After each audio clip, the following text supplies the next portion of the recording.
Bismillah.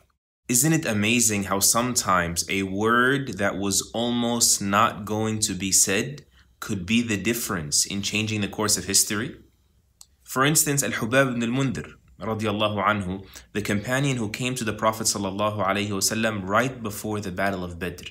Events were unfolding so rapidly, the Muslims were caught off guard, outnumbered 3-1, they were not equipped for combat. And so he came to him and you could almost hear the reluctance, hesitation in his words. He came with the manners of the believer and said, "O Messenger of Allah, did God command us to be stationed here?" Because in that case, it's closed, the conversation. But are you the one who chose us to be here as a personal judgment call? He said, "Yes, it was me. I believe it would be tactful to be here." He said, "This is not a place to station the army." He said, "Let us go to the closest well," which turned out to be the well of Badr, "and station there and bury all the other wells so that we are able to drink during the battle and they're not able to drink." That word that he released, that the Prophet ﷺ acted on after Allah's grace, became the deciding factor in the most decisive battle that Allah Himself called the Furqan, the differentiator, in the course of history. You know, years later, Hudhayfa ibn al-Yaman, another companion, radiallahu anhu, heard Muslims in distant regions after the Battle of Al-Yamama debating on the correct way to pronounce certain passages of the Quran. What did he do? He jumped on his horse and he flew to Medina, the capital of Islam, and entered upon Uthman, radiallahu anh, the leader, and said, "Save this ummah, save this nation, before they have a discrepancy in their scriptures the way the previous nations had a discrepancy in theirs." And by Allah's grace, and then the courage and initiative taken by Hudhayfa, Uthman ibn Affan standardized the Mus'haf, sent copies to every province so that people throughout history can verify their recitation if ever they are in doubt. Who would have ever thought? The Prophet ﷺ taught us to be this way, to not hold back any good that we have, and I wish we would all develop this as an habit in our life and enhance it if it's present. He said ﷺ, لا تحقرن من المعروف شيئا ولا أن تلقى أخاك بوجه طلق.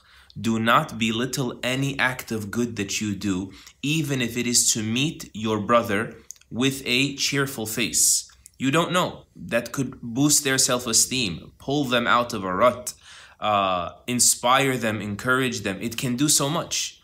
You know, Ishaq ibn Rahoya, rahimahullah, he was sitting one day and all he said was, if only a person were to be determined enough to find the resolve to gather all of the practices of the Prophet ﷺ, all of his perfect examples in the day and in the night.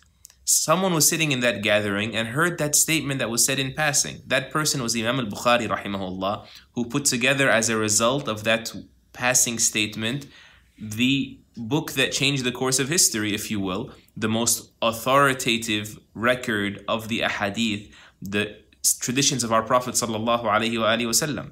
You know, one of the greatest hadith scholars of our time as well, Al-Dhahabi rahimahullah, he said, I was sitting with one of my teachers once and he simply said to me, "Your handwriting resembles the handwriting of the hadith scholars."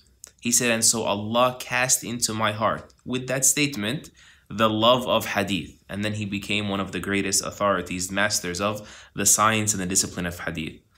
So many times throughout history, people find themselves in extraordinary events and they overlook that they had very subtle beginnings. Someone's word could be that beginning. Someone's smile could be that beginning. Sometimes people pivot because of a suggestion, an idea, a candle, if you will, that someone lit in the darkness, and they don't realize the consequence, the blessing of acting on that advice or sharing that advice until years later, sometimes even after their lives. They look back in history, people later on look back in history and say, wow, if that didn't happen, things would have come crashing down. It would have been a tragedy if it were not for Allah's mercy in the form of this idea, in the form of this suggestion, in the form of this motivation, in the form of this correction. Even if it's to say to yourself, I am going to validate the strengths of my family members. Oh, my son, oh, my daughter, I'm so proud of you. I've been waiting for this day for such a long time.